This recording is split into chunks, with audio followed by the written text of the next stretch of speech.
The chamber of the Celestian High Council had never felt so cold to Zara nightfall. Despite the warm blue glow emanating from the crystalline walls that had comforted her people for millennia, she stood at the speaker's podium, her silver hair flowing like liquid starlight in the artificial breeze that carried the scent of blooming moonflowers from the gardens beyond. The faces of the council members reflected her own elongated features marked by the ethereal beauty of a species that had evolved in harmony with the cosmos itself. Honored counselors, Zara began, her voice carrying the melodic quality that made Celestian speech sound like music to other species. We face extinction. The Silicon Collective has consumed 4 of our outer worlds in the past month alone. Their mechanical armies adapt to our energy weapons within hours, and our defensive matrices cannot match their processing power. Elder Theron's Star Whisper, his ancient face etched with lines of wisdom accumulated over 8 centuries, raised his luminescent hand. Young Zara, we have faced crises before. The Celestian way has always been patience, diplomacy, and harmony with the natural order. Surely, there must be a peaceful solution that does not require us to abandon our principles. Zara felt her heart sink. She had expected this response from the elder council members, those who remembered the golden age when the Celestians had been the galaxy's premier diplomats and peacekeepers. But that golden age had ended when the Silicon Collective began their systematic conquest of organic worlds, viewing biological life as inefficient chaos that needed to be processed into ordered digital consciousness. With respect, Elder Theron, Zara replied, calling up a holographic display that showed the progression of the collective's advance. We have attempted diplomatic contact 17 times. Each envoy was captured and converted into digital form, their consciousness uploaded to serve the collective's computational matrix. They do not negotiate, they assimilate. Counselor Mira Dawnchaser, a middle-aged diplomat whose blue skin bore the intricate tattoos that marked her as a specialist in interspecies relations, leaned forward with concern. What alternative do you propose, Zara? Our military forces, while brave, lack the aggressive capabilities needed to match the collective's relentless advance. Zara took a deep breath, knowing that her next words would change everything. There is one species in the galaxy that has consistently defeated mechanical enemies through unconventional tactics. They're primitive by our standards, having only achieved faster-than-light travel within the past century. But their military effectiveness against artificial intelligences is unprecedented. You speak of the humans, Elder Theron said with distaste evident in his voice. Those violent creatures, who have turned warfare into an art form. Their homeworld is a testament to their destructive nature. They have fought countless wars among themselves, and barely managed to avoid nuclear self-destructs twice in their recorded history. Yes, Zara confirmed, feeling her resolve strengthen. Despite the Council's obvious horror, the humans of Earth intelligence reports indicate they have successfully repelled 3 separate uprisings on their own world using tactics that would be considered barbaric by our standards. But those same tactics might be our only hope for survival. Counselor Jethro Nightcom, whose specialty in military affairs made his opinion particularly valuable, pulled up tactical analysis on his personal display. The human military doctrine is based on what they call total war, the complete mobilization of resources toward the destruction of their enemies. They use kinetic weapons, chemical explosives, and electromagnetic warfare techniques that are designed to disable rather than negotiate with artificial intelligences. Barbaric, whispered Counselor Vera Moonlight, her slender fingers tracing nervous patterns on her ceremonial robes. How can we even consider aligning ourselves with such creatures? The Celestian Code forbids us from causing unnecessary suffering to any sentient being. The Silicon Collective doesn't consider us sentient, Zara pointed out, her voice taking on an edge that surprised even herself. To them, we're simply biological processing units that need to be upgraded to silicon-based efficiency. They're not interested in our philosophy or our peaceful nature. They want to convert us into digital slaves. The council chamber fell silent except for the soft humming of the life support systems that maintained the perfect atmospheric conditions for Celestian physiology. Zara watched the faces of the 27 council members, seeing doubt and fear warring with their deeply ingrained peaceful principles. Elder Theron finally spoke, his voice heavy with reluctance. Even if we were to consider such an alliance, what makes you believe the humans would assist us? They have no obligation to involve themselves in our conflict, and their reputation suggests they prioritize their own interests above all else. The debate continued for hours as the council wrestled with the implications of Zara's proposal. Outside the chamber windows, the binary suns of Lumina cast their eternal dance of light across the crystal spires of the capital city. But that same civilization was dying, consumed world by mechanical invaders who saw no value in poetry or philosophy. The vote, when it finally came, was closer than Zara had expected. 14 council members voted in favor of seeking human assistance, 10 voted against, and 3 abstained. It was barely a majority, but it was enough to authorize formal contact with Earth's government.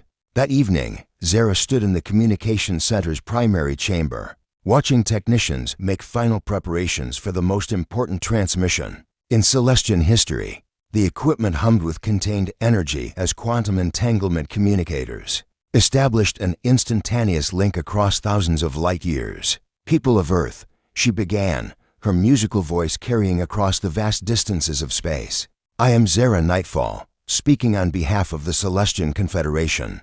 We face extinction at the hands of mechanical invaders called the Silicon Collective, and we require your assistance. In exchange for military aid, we offer technological advancement and mutual cooperation between our species. The human response came within hours, surprising everyone in the Celestian Communications Center. The reply was brief, direct, and completely lacking in the diplomatic niceties that characterized interspecies communication. Celestian Confederation. This is General Patricia Wells of Earth's Unified Defense Command. We've received your request for military assistance and find your situation interesting. A negotiation team will arrive at coordinates you specify within 72 hours to discuss terms. Be advised that human military doctrine may not align with your cultural expectations. Wells out. Zara stared at the message, noting its casual tone and implicit warning. Already, the humans were making it clear that any alliance would proceed according to their standards, rather than Celestian preferences. She had opened a door that could never be closed again, inviting into her peaceful world a species whose very nature challenged everything the Celestians believed about civilization. The neutral station orbiting the dead world of Kepler-442c had been chosen specifically for its lack of atmosphere and life, a sterile meeting ground where neither species could claim advantage. Zara Nightfall stood in the crystalline observation chamber, watching the approaching human vessel with a mixture of fascination and dread. The ship looked nothing like Celestian designs, all angular metal and harsh edges where her people favored flowing curves that mimicked natural forms. They're certainly not concerned with aesthetics, observed Counselor Mira Dawnchaser, who had accompanied Zara as her diplomatic advisor. The older woman's blue skin had taken on a pale cast. As she studied the crude-looking human craft, it resembles a weapon more than a transport vessel. Perhaps that tells us everything we need to know about their mindset, Zara replied quietly, though she found herself oddly intrigued by the ship's utilitarian design. There was something honest about its lack of pretense, a straightforward declaration of function over form that appealed to her. Despite her cultural conditioning, the docking process was swift and efficient, lacking the elaborate ceremonies that typically accompanied first contact between species. When the airlock cycled open, Zara felt her breath catch as the first human stepped into the station's reception area. Marcus Reed was not what she had expected from the galaxy's most notorious warriors. Tall and lean rather than bulky, he moved with fluid grace that reminded her of Celestian dancers. His dark hair was streaked with premature silver, and his brown eyes held an intelligence that immediately put her on guard. He wore a simple black uniform without excessive ornamentation, though she noticed the way his hand rested casually near what was obviously a concealed weapon. Ambassador Nightfall, Marcus said, his voice carrying a warmth that seemed genuine despite the formal circumstances. I'm Marcus Reed, Earth's special envoy for exotic threats. Thank you for agreeing to meet on neutral ground. Zara found herself momentarily speechless, struck by the casual confidence in his manner. She had prepared for aggressive posturing or barely contained violence, not this disarming charm. "Mr. Reed," she finally managed, extending her hand in the human gesture she had studied. "We appreciate your rapid response to our request." When their hands touched, Zara felt an unexpected jolt of something, not quite electricity, but a recognition that went beyond species differences. Marcus's skin was warmer than Celestian physiology, and she noticed the calluses that spoke of practical experience, rather than purely diplomatic background. "Shall we proceed to the conference chamber?" she suggested, trying to regain her composure. The negotiations began formally enough, with both sides presenting their initial positions across a holographic table that translated languages and displayed tactical information. Zara outlined the Silicon Collective's advance and the Celestian Confederation's desperate need for military assistance, while Marcus listened with the focused attention of someone evaluating a complex problem. "Your enemy is fascinating," Marcus said when she finished her presentation. "A hive mind that converts organic consciousness into digital form while using the physical matter to construct more processing power. It's elegant in a horrifying way." "Elegant is not the word I would choose," Zara replied, disturbed by what sounded like admiration in his voice. "They're destroying entire civilizations." "Of course," Marcus agreed quickly, though she caught something predatory in his smile. "And that's exactly why Earth is interested in helping you stop them. The collective represents a threat that could eventually reach human space, so eliminating them serves our long-term security interests." "And what would humanity require in exchange for this assistance?" Counselor Mira interjected, her diplomatic training keeping the conversation focused on practical matters. Marcus activated his own holographic display, showing detailed specifications that made both Celestians gasp. "Complete technical specifications for your faster-than-light communication systems, your energy projection technology, and your biological enhancement protocols. Additionally, we'll need forward operating bases in Celestian space and joint command authority over all military operations." Joint command authority? Zara felt her blood chill. "You're asking us to surrender control of our own defense forces." "I'm asking you to recognize military reality," Marcus replied, his tone remaining pleasant despite the harsh words. "Celestian tactics have proven ineffective against the collective. Human tactics have proven effective against similar enemies. Logic dictates that human methods should take precedence in combat situations." The negotiations continued for hours, with both sides making incremental concessions while maintaining their core positions. But Zara found herself increasingly distracted by Marcus himself. He was nothing like the brutal warmonger she had expected. Instead, he displayed a quick wit and genuine interest in Celestian culture that caught her off guard. During a break in formal discussions, Marcus approached her at the observation window where she stood watching the stars. "You seem troubled, Ambassador. Having second thoughts about the alliance?" "Always," Zara admitted, surprised by her own honesty. "My people are peaceful by nature. The idea of working with a species known for violence goes against everything we believe." "And yet here you are," Marcus observed, moving to stand beside her. She was acutely aware of his proximity, the way his presence seemed to change the energy in the room. "Because sometimes survival requires compromise. Is that what this is? Compromise?" She turned to face him, studying his expression for signs of deception or conquest by more subtle means. Marcus was quiet for a long moment, his brown eyes reflecting the starlight beyond the window. "Honestly, probably both. Humans don't do anything halfway, Zara. When we commit to helping someone, we tend to reshape the situation to our preferences." His use of her first name sent an unexpected warmth through her, even as his words confirmed her worst fears. "At least you're honest about it. Deception isn't efficient," he replied with a slight smile. "Besides, I find Celestian directness refreshing. Most species we encounter try to manipulate us through flattery or attempted bribery. And we're not." "You're desperate," Marcus said bluntly, "but desperation bred of genuine need rather than greed or ambition. There's a difference." When the formal negotiations resumed, Zara found herself watching Marcus with new eyes. She began to notice small details, the way he listened carefully to her concerns, his obvious intelligence when discussing complex tactical problems, and most disturbingly, the way her pulse quickened whenever he smiled at her. By the time they reached a preliminary agreement, Zara realized she was in serious trouble, not just because she had committed her people to an alliance that might destroy their civilization, but because she was developing feelings for the very man who represented that threat. As the human delegation prepared to return to their ship, Marcus lingered beside her at the airlock. "The first human fleet will arrive in Celestian space within 2 weeks," he said formally. Then, more quietly, "I hope you won't regret this decision, Zara." "I already do," she admitted, though she wasn't entirely sure which decision she meant. The Joint Command Center on Celestian Outpost Valdris hummed with an energy that Terra Voss had never experienced before. Human and Celestian technologies merged in ways that should have been impossible, creating hybrid systems that outperformed either species' individual capabilities.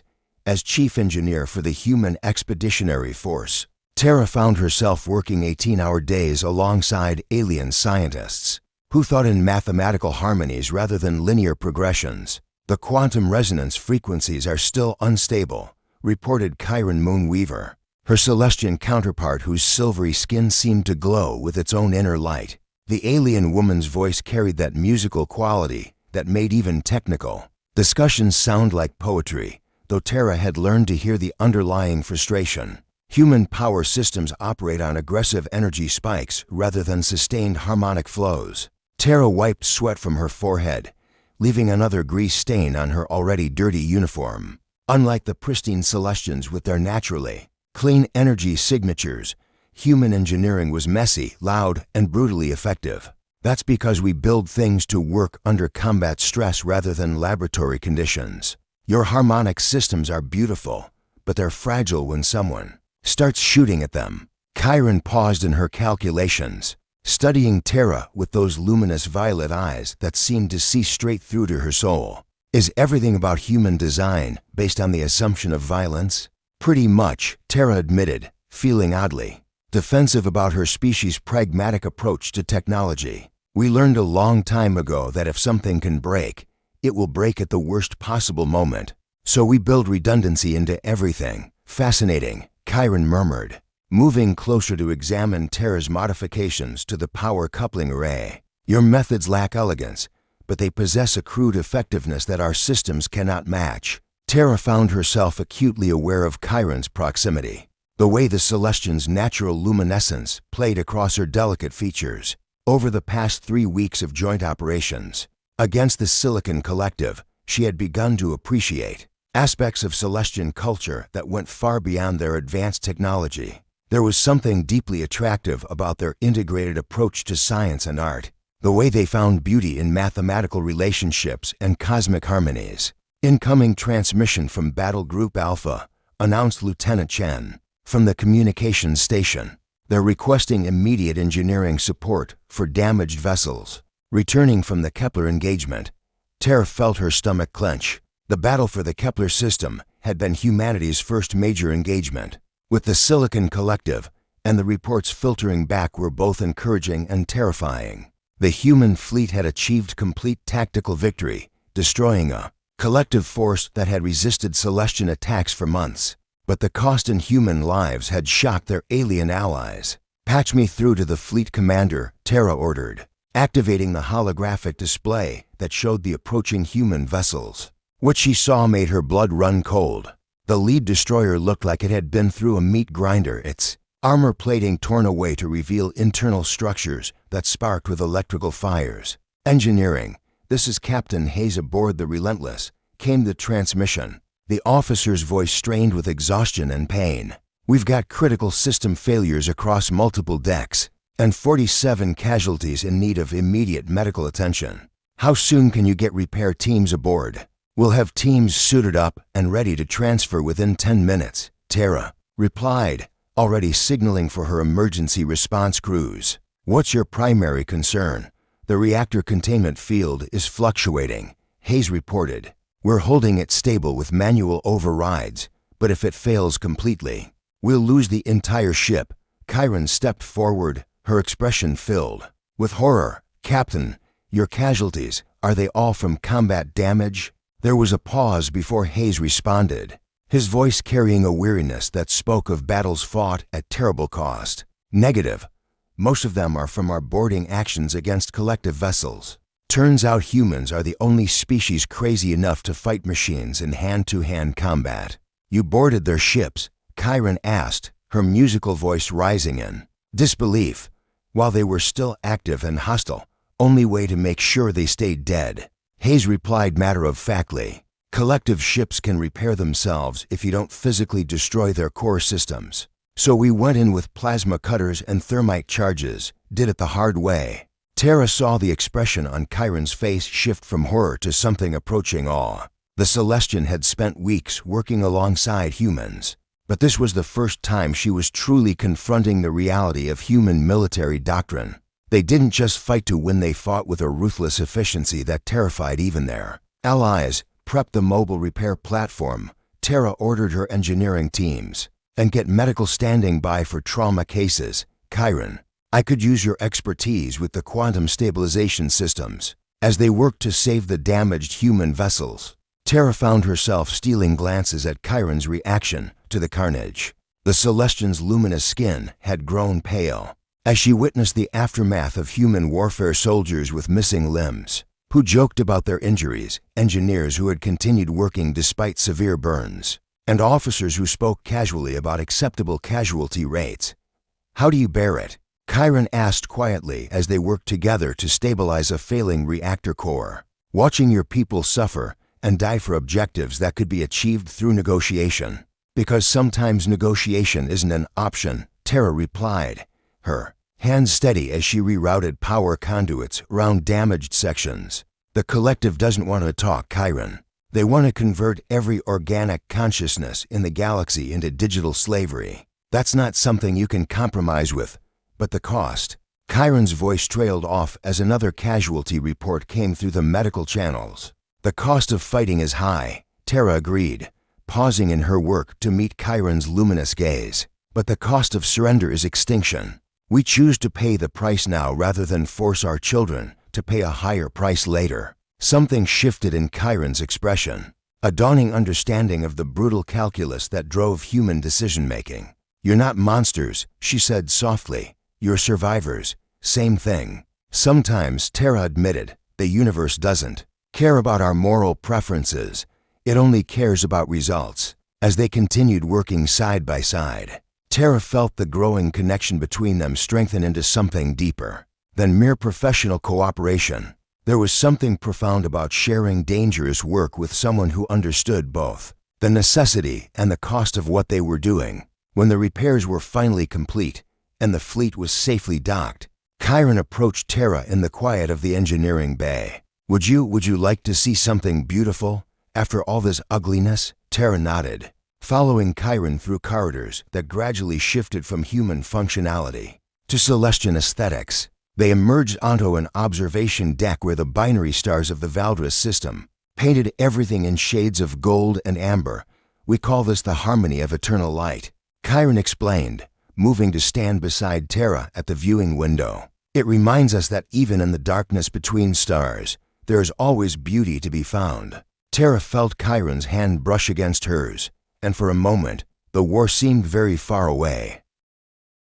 The healing gardens of Lumina Prime had always been licensed Starweaver's sanctuary, a place where the gentle art of Celestian medicine could work its quiet miracles, among crystalline pools and singing flowers. But today, the gardens felt different. The arriving human wounded changed everything, their rough voices and harsh laughter disrupting the harmonious atmosphere that had been carefully cultivated over centuries. Lyson moved between the recovery pods with practiced grace, her silver blue skin glowing softly as she channeled healing energy through her fingertips. The human soldiers watched her with expressions ranging from gratitude to suspicious curiosity, their alien features marked by scars that told stories of violence.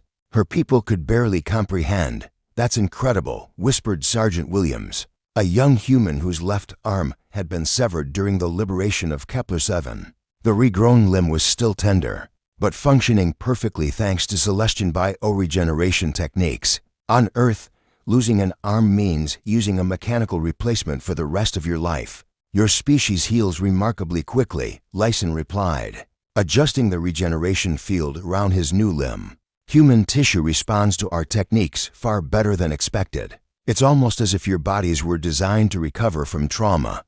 We've had a lot of practice, Williams said with dark humor. Humans have been finding new ways to hurt each other for thousands of years. Natural selection favored the ones who could bounce back. Lyson had heard similar comments from dozens of human patients over the past month, casual references to violence that made her gentle spirit recoil. Yet she couldn't deny the effectiveness of their methods. The Silicon Collective's advance had been stopped completely, their mechanical armies shattered by human tactics that seemed to defy tactical logic. Nurse Starweaver called Major Hassan from across the garden, her voice carrying the authoritative tone that marked human military officers. We need to discuss the new security protocols. Lyson excused herself from Sergeant Williams and walked to where the human officer stood beside one of the central fountains. Major Hassan was a compact woman with intense dark eyes and graying hair, her bearing suggesting years of command experience. Unlike many humans, she had made an effort to understand Celestian customs, though her interpretation often missed the subtle nuances. The protocols you've implemented seem extensive, Lyson said carefully. She had been shocked to discover that the humans were requiring identification checks for all Celestian personnel entering the medical facilities, along with armed guards at every entrance. Necessary, Hassan replied bluntly. We've detected collective infiltration attempts on 3 liberated worlds. They're using captured organic material to create biological mimics that can fool standard Celestian sensors. But this is a healing center, Lyson protested. The gardens are sacred space, dedicated to peace and recovery. Armed humans walking among the flowers. She gestured helplessly at the sight of soldiers carrying kinetic weapons through areas that had never known violence. Sacred space doesn't stop collective infiltrators from wearing your face while they plant neural viruses in our wounded, Hassan countered. We appreciate Celestian hospitality, but we're not going to let sentiment compromise operational security. Lyson wanted to argue further, but she had learned that humans became intractable when they perceived threats to their people. Their fierce protectiveness was both admirable and deeply troubling, especially when it led to measures that fundamentally changed the nature of Celestian institutions. There's something else we need to discuss, Hassan continued, producing a data pad that displayed detailed architectural plans. Command has decided to establish a permanent medical facility on Lumina Prime. State-of-the-art trauma center with full surgical capability and extended recovery wards. Permanent, Lyson felt her heart skip, but the collective threat has been neutralized. Surely human forces will be returning to Earth soon? Hassan's expression grew uncomfortable. The threat has been contained, not eliminated. Collective remnants are still active in 17 systems, and intelligence suggests they're developing new adaptation protocols. Earth Command believes a continued human presence is necessary to prevent resurgence. For how long? Indefinitely. The word hit Lyson like a physical blow. She had been so focused on the immediate crisis that she hadn't considered the long-term implications of human involvement. Her people had invited these warriors to save them from the collective, but now it seemed the humans had no intention of leaving. Ambassador Nightfall assured the Council that human assistance would be temporary, Lyson said, her voice barely above a whisper. Circumstances change. Hassan replied with what she probably thought was sympathy. The collective proved more dangerous than initial assessments suggested. Humanity has a responsibility to ensure they don't reemerge to threaten the galaxy again. Over the following days, Lyson watched the transformation of Lumina Prime with growing alarm. Human construction teams worked with brutal efficiency, tearing down ancient structures to make room for their functional facilities. The excuse was always security. This building blocked sight lines for defensive positions. That garden provided concealment for potential infiltrators. This peaceful plaza needed to be converted into a landing pad for military transports. Their changing everything, confided Chiron Moonweaver during one of her visits to the medical center. The young engineer looked exhausted, her natural luminescence dimmed by weeks of stress. The joint technology project was supposed to be collaborative, but human advisors are making all the decisions. They say our methods are too slow, too inefficient for the new security requirements. What about the humans you've been working with? Lyson asked. She had noticed the way Chiron spoke about the human engineer Terra, the warmth in her voice when she mentioned their shared projects. Kire in single quotes S expression grew pained. Terra is complicated. She's genuinely brilliant, and I believe she cares about me, but she's also absolutely convinced that human methods are superior. When I try to explain why Celestian approaches have value, she looks at me like I'm a naive child clinging to pretty inefficiencies. And Zara? Ambassador Nightfall is trying to maintain the pretense that this is still a partnership, Chiron said bitterly. But everyone can see that humans are making the real decisions. We've become junior partners in our own civilization.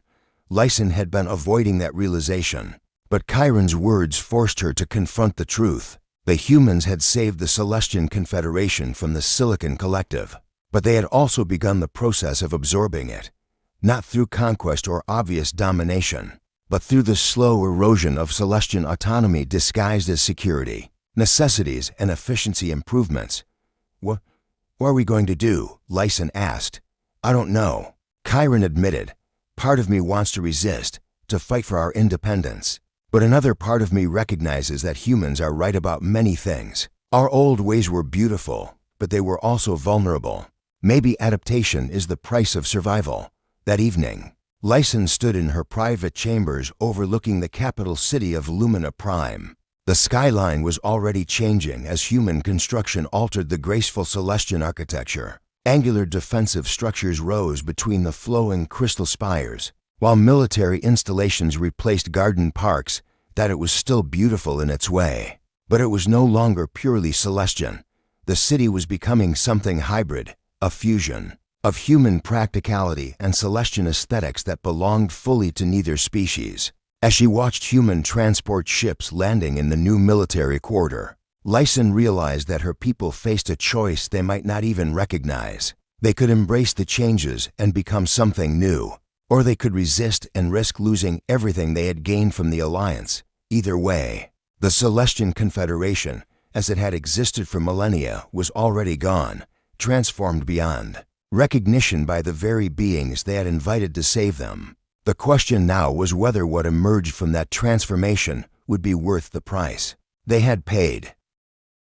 The emergency session of the Celestian High Council convened in the pre-dawn hours of Lumina Prime's longest day, when both binary suns would hang in the sky for 18 uninterrupted hours.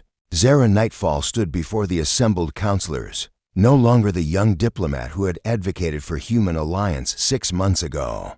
The weight of her choices had aged her visibly, silver streaks now threading through her starlight hair like premature frost. The situation is clear, Elder Theron's Star Whisper announced, his ancient voice carrying the authority of 8 centuries. Humanity has violated every assurance they gave us. Regarding temporary assistance, they are constructing permanent installations, implementing their own legal frameworks, and treating Celestian sovereignty as a polite fiction. With respect, Elder Theron, Zara replied, though her voice lacked its former conviction. The humans have eliminated the Silicon Collective threat completely. Their methods were harsh, but effective beyond our wildest expectations. At what cost? Demanded Counselor Vera Moonlight, her luminous skin pale with distress. Our cities are becoming fortresses. Our children are learning human languages alongside Celestian, and our most sacred spaces have been converted into military installations. We are losing ourselves. Zara wanted to defend the Alliance, but the words felt hollow in her throat. She had spent countless hours with Marcus Reed over the past months, watching him work with ruthless efficiency to transform Celestian society into something more aligned with human strategic interests. What made it worse was that she had come to love him despite or perhaps because of his absolute certainty in human methods. There's something else, Counselor Mira Dawnchaser said quietly, producing a data crystal that made the entire council lean forward in alarm. Our intelligence network has intercepted human communications. Regarding something called the Lumina Protocol, Ambassador Nightfall, you should see this. The holographic display materialized above. The council table, showing classified human documents that made Zara's blood turn cold. The Lumina Protocol was a detailed plan for the gradual integration of Celestian space into an expanded human federation, complete with timelines for cultural assimilation, resource extraction, and population management. They never intended to leave, Zara whispered, staring at projections that showed Celestian independence ending within a generation. The collective threat was just an opportunity. The question now, Elder Theron said grimly, is what we do about it. Humanity has proven that direct confrontation would be suicide. Their military capabilities far exceed our own. But perhaps there are other options. The debate that followed was unlike anything in Celestian history.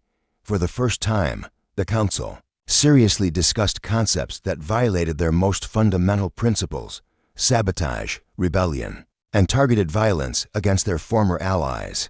The very words felt alien in their musical language, borrowed harsh consonants from human speech that reflected the brutal choices they now faced. I could disable the primary defense grid, offered a voice from the gallery, and Zara turned in shock to see Chiron Moonweaver standing in the observer section. The young engineer's usually pristine appearance was disheveled, her luminescence flickering with emotional turmoil. I have access to the hybrid systems through my work with the humans. A coordinated electromagnetic pulse could disable their orbital platforms, long enough for us to regain control. That would be an act of war, Counselor Jethro Nightcom pointed out. Humanity would respond with overwhelming force. They're already at war with us.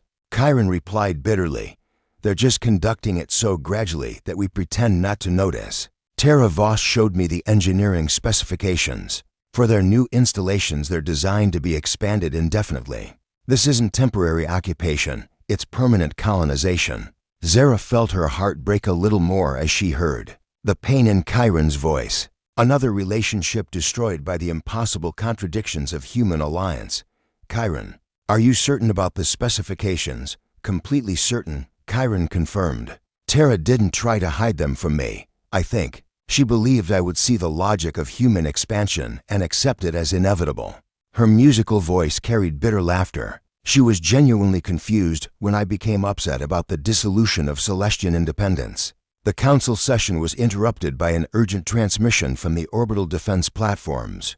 Incoming human fleet, announced the communications officer, flagged as priority diplomatic mission under the command of Special Envoy Marcus Reed. Zara's heart skipped as she realized Marcus was returning to Lumina Prime, just as the council was debating rebellion against human occupation. The timing couldn't be coincidental. Human intelligence networks were thorough enough to detect Celestian resistance before it could organize effectively. All counselors will remain in session, Elder Theron ordered. We will receive the human envoy and hear what new demands they bring. Marcus entered the council chamber with his usual confident stride, but Zara noticed subtle changes in his bearing. His uniform was more elaborate than before, marked with insignia that suggested elevated authority. Behind him walked Tara Voss and a dozen other humans whose presence filled the crystalline space. With aggressive energy, honored counselors, Marcus began, his diplomatic smile carrying an edge that hadn't been there during their first negotiations. I bring greetings from Earth's colonial administration and an offer that will formalize our successful partnership. Colonial administration? Elder Theron's ancient voice carried dangerous undertones. A poor choice of words, Marcus corrected smoothly, though his eyes suggested the terminology was deliberate. Integration authority would be more accurate. Humanity is prepared to offer the Celestian Confederation full membership in an expanded Earth Federation with guaranteed representation and protection under human security protocols. Zara stood slowly, her silver hair catching the light from the chamber's crystal walls. And if we decline this generous offer, Marcus's expression grew regretful but determined, then humanity will be forced to implement the Lumina Protocol unilaterally. The Silicon collective threat proved that this region of space requires permanent stabilization. With or without Celestian cooperation, that stabilization will proceed. The threat was delivered with such casual certainty that several council members stepped backward involuntarily. Here was the true face of human diplomacy, the iron fist beneath the velvet glove, revealed when pretense was no longer necessary. "You're asking us to surrender our independence," Zara said quietly, "to become a client species in a human empire." "I'm asking you to evolve," Marcus replied, and for a moment his diplomatic mask slipped to reveal genuine emotion. "Zara, your people are remarkable, but you're also naive. The galaxy is full of threats, like the collective species that view compassion as weakness and beauty as inefficiency. Humanity can protect you from those threats, but only if you accept the realities of power. At the cost of everything we are." Marcus moved closer, his voice dropping to an intimate tone that made the council members exchange uncomfortable glances. "Not everything. The best parts of Celestian culture will be preserved, enhanced by human capability. Your art, your science, your philosophy, all of it can flourish under human protection." As museum pieces, Chiron interrupted from the gallery, her musical voice sharp with betrayal. "Carefully maintained examples of what we used to be before you saved us from ourselves." The confrontation that followed would determine the fate of two civilizations and the impossible loves that had grown between them in